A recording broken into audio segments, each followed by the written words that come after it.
The damaged DNA activates ATM. ATM is a protein kinase.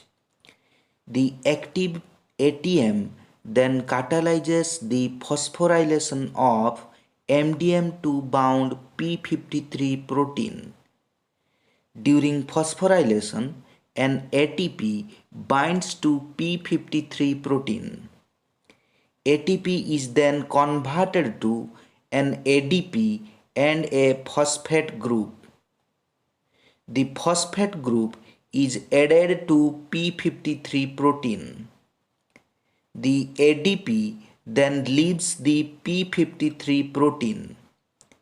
Due to the phosphorylation, p53 protein leaves MDM2. As a result, the interaction between MDM2 and p53 cannot occur and p53 protein is not degraded. Due to no degradation, p53 protein concentration increases. This increased concentration of p53 triggers two events. In the first event, the p53 protein binds to DNA and functions as a transcription factor. As a transcription factor, the p53 protein causes the synthesis of p21 protein. The p21 protein is a CDK inhibitor, so it inhibits CDK cyclin. Due to this inhibition, CDK cyclin cannot phosphorylate Rb protein.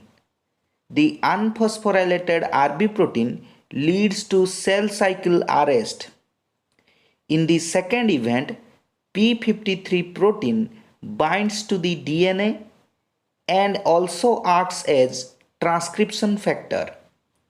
As a transcription factor, it causes the synthesis of a protein called as PUMA.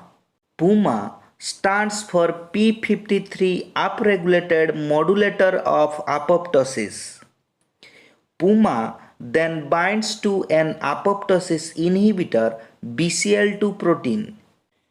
Due to this binding, BCL2 protein cannot inhibit apoptosis. As a result, cell undergoes apoptosis and cell death occurs.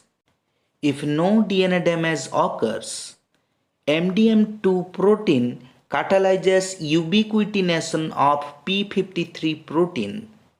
This ubiquitination causes p53 protein degradation in the proteasome.